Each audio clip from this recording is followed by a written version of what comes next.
नमस्कार मित्रों, ब्रिज भक्ति फिल्म्स यूट्यूब चैनल में आपका फिर से स्वागत है। आज की हमारी यात्रा श्री धाम वृंदावन में स्थित श्री राधा रानी मानसरोवर की करेंगे। तो आइए श्री राधा रानी का नाम लेके इस भक्ति यात्रा को शुरू करते हैं।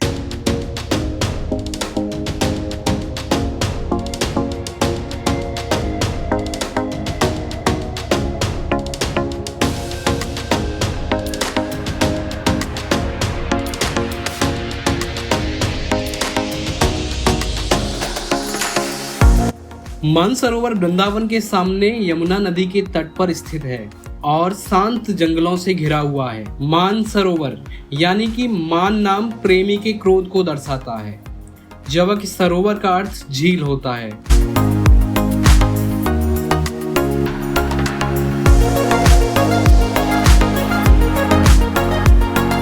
श्री राधा रानी मंदिर एक दुर्लभ भूमि और पंछियों की मधुर आवाज के साथ लगभग 5 एकड़ में फैले सफेद संगमरमर पत्थर से बना हुआ है।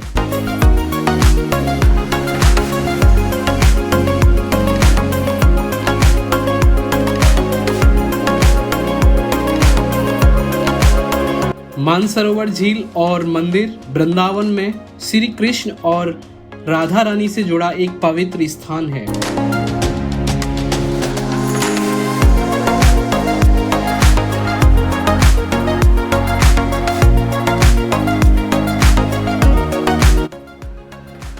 मानसरोवर झील श्रीधाम वृंदावन शहर के बाहरी इलाके में स्थित है। श्रीधाम वृंदावन से लगभग 30 मिनट की ड्राइव पर यह मंदिर बहुत ही अनोखा है, क्योंकि इसमें श्री राधा रानी की मूर्ति है।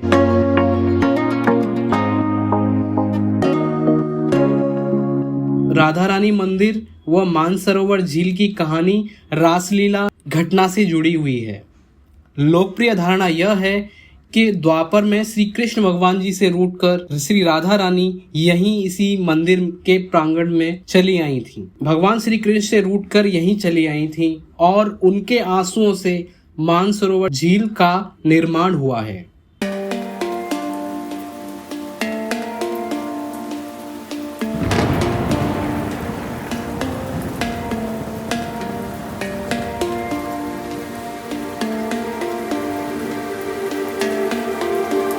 लोकप्रिय धारणा और कहा जाता है कि रासलीला के दौरान राधा रानी को इस बात का गर्व था कि वह श्री कृष्ण की सबसे प्रिय हैं। रासलीला के दौरान श्री कृष्ण ब्रज की प्रत्येक गोपी के साथ कृष्ण रूप में नृत्य कर रहे थे। यमुना नदी के पास रासलीला के दौरान अन्य गोपियों के साथ कृष्ण जी के नृत्य से ईर्ष्या महसूस करते हुए श्री राधा जी ने अपना गुस्सा व्यक्त किया और नृत्य छोड़कर वह इसी स्थान पर चली आई। वह यमुना पार कर मानसरोवर पहुंची और बेतहासा रोने लगी और उनके आंसुओं से झील का निर्माण हुआ। अंततः श्री कृष्ण वहां जाते हैं और उनके चरणों में अपनी बांसुरी और सिर रखकर माफी मांगते हैं और उन्हें वायदा करते हैं कि वह अपने इस कृत्य को दोबारा नहीं करेंगे। इस रहस्य को दर्शाने वाली एक पेंटिंग मानसरोवर के तट पर प्राचीन मंदिर में रखी हुई है, जिसकी पूजा की जाती है। जयदेव गोस्वामी जी ने अपनी गीता गोविंदा में इस लीला का बहुत ही सुंदर वर्णन किया है।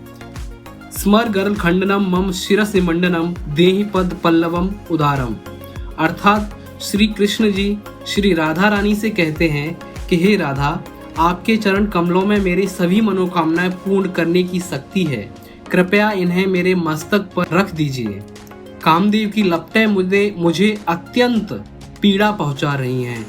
मैं इस पीड़ा से मुक्ति पाने के लिए आपके चरण कमलों के शीतल स्पर्श की अभिलाषा कर रहा हूँ। इस प्रकार भगवान राधा रानी को मना लेते हैं। इसके पश्चात श्री कृष्ण और राधा रानी जी का कुंजा में फिर से मिलन होता है, जिससे मान लीला का अंत होता है।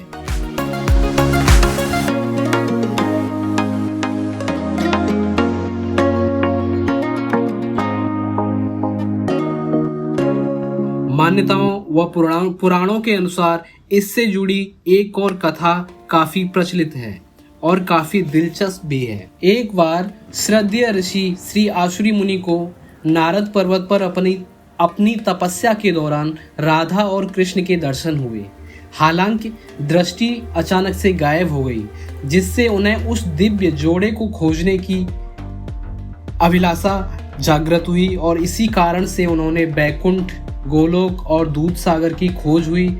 लेकिन इससे भी उन्हें इस दिव्य जोड़े रूपी भगवान श्री कृष्ण और श्री राधा रानी के दर्शन नहीं हुए।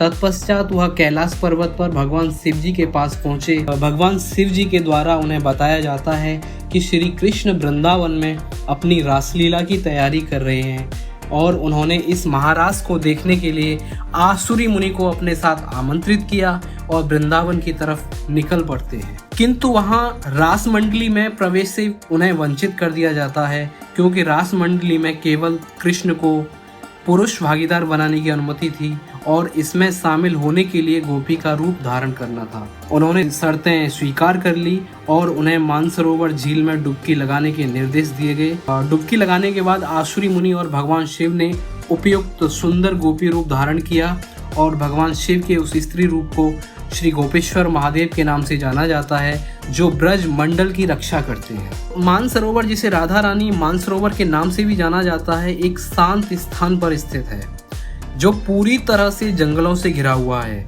यह वृंदावन से मात्र 10 किलोमीटर दूर यमुना नदी के विपरीत दिशा में स्थित है।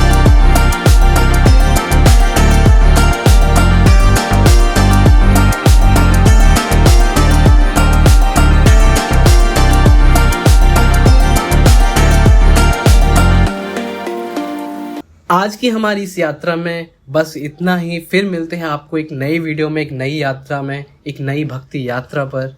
तब तक के लिए अपना ख्याल रखिए। जय श्री राम, जय श्री राधा रानी की।